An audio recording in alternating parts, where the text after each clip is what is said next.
is the afterplay review, which is the second one that's being done on the Omega, the Destroyer, and the Rock Pedal. It's been, what, 6-7 months now, so long there before for all three of them. So I've had a whole lot of time to play with each pedal. And I'm going to let you know exactly, now that I've had them a while, exactly what they do. I've been asked to do this review because everybody's wondering if I've changed my mind at all about the Omega pedal, the Destroyer, and the Rock pedal, and what I feel. Well, my mind has changed a little bit because there's some things that I found out with the Omega pedal. I'm going to go ahead and kill all the speculation right now. I've gotten emails about it. People have posted about it on my YouTube account, and I've read it other places. Well, Cena says that now he's playing with the Rock pedal all the time. This is true. I do play with the Rock pedal all the time now and a practice pad, and I'm going to tell you why that is. So we're going to start with the Omega pedal. I know when I got the Omega pedal, I told you guys I love the Omega pedal. And I did love the Omega pedal. And in a lot of ways, I still do love and like the Omega pedal. I also put on that first review that any reviewer, including the ones that you guys are watching or reading now with the Ion kit. I know Engadget and a couple of places have done a review, and everybody's all worried about the Ion kit now because of that. They're in the same boat as me. They get these kits and they get this product. There's a promise that's made to the owner of the company, or the owner of the company says, here is my product, I need to get a review out as soon as possible. So we do the few hours, maybe 1 or 2 day thing. Just so you guys know, I push my reviews back. So usually when you guys are getting my reviews now, I have worked with this particular instrument or pedal or stick or whatever I'm reviewing for at least 48 hours. Okay? That way I have a better feel, and if major things are going to happen, usually in my world at least, in the first 48 hours of playing with it, it usually is going to do what's going to happen. And I get a better feel, okay? So don't worry about those. This is why I do afterplays.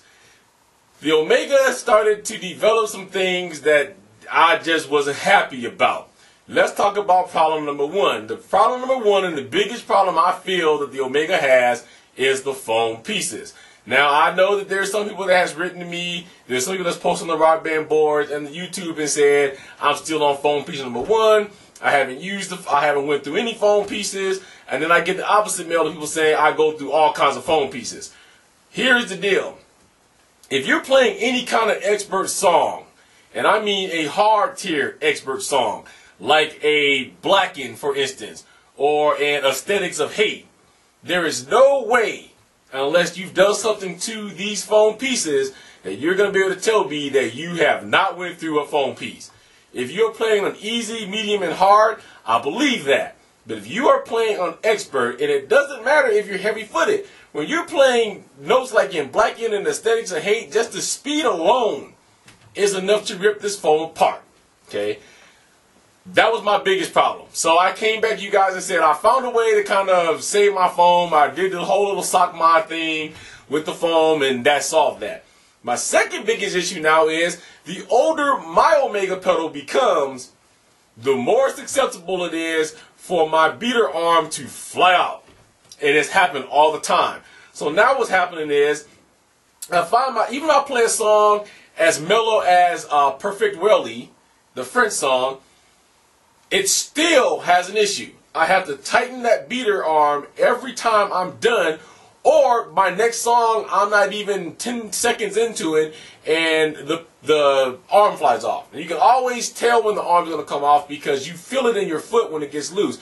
You feel like the pedal is either getting ready to hit the bottom of the ground, or something happens and then you hear a clack and then it comes out. Okay, I've done extensive testing on this to see if the nut was stripped, if something was wrong with the beater arm itself, and nothing has come up that is wrong with it, that it shouldn't be doing this.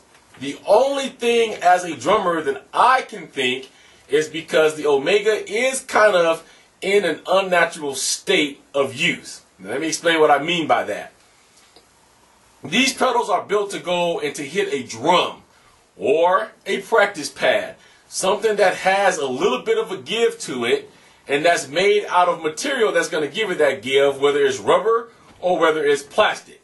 However, in this particular case, we're having this arm smacked against a solid metal clamp that's hooked onto the end of the pedal. So the way I look at it is, if you're going to take something that's made of steel or metal and smack it into something else that's made of metal, even with the cushion on it, sooner or later it is going to weaken and it's going to shoot out. Okay, so this is why mainly I have went to the rock pedal, because of the fact that the Omega pedal is now throwing stuff out. There was some questions about the sensor. I've read several complaints that the people's sensors have died and whatever. I'm not going to say that my sensor on the Omega pedal has went. I am going to say that I think that it is having issues, because on top of the whole entire arm coming off thing, I have started facing a couple of double taps. And I went back and I've checked into that. So I've made sure that the double taps wasn't coming because of the fact that the beater arm was coming out. I retightened that down. It was solid and the whole nine. So I have started getting double taps.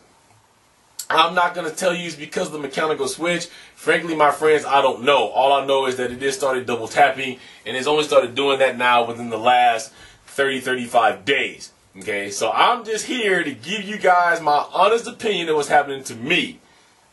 This may not have been happening to you. It may not happen to anybody else. I believe David Sheck owns one of these. I know a couple other people that watch my reviews own one of these. You guys will be having a good time. So this could be an isolated case with me and a few other people. So I don't want you guys to sit here and go, it's a bad, horrible pedal.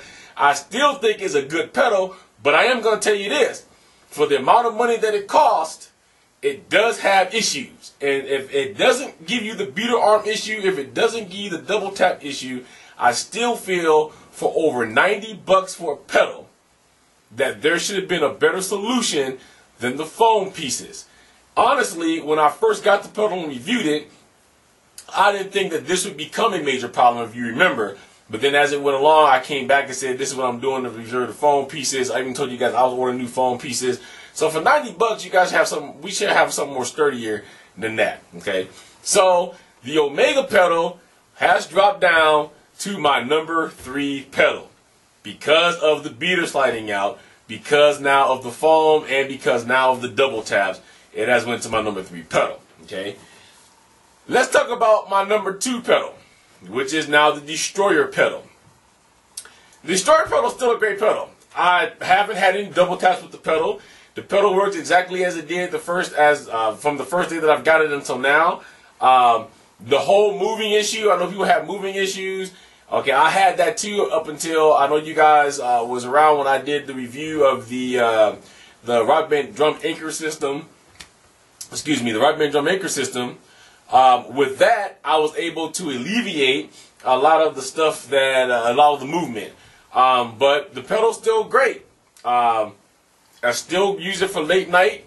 I still use it when I don't want to set up my whole big pad thing or just drag it over, whatever I got to do to it. So the Destroyer pedal is number 2. It's still very sturdy. I still rely on it, and this is the one pedal that I do carry with me when I'm going away to a friend's house or someplace else, because it's compact, light, and everybody can use it, and it's good. Okay, so the Destroyer pedal is my number 2 pedal.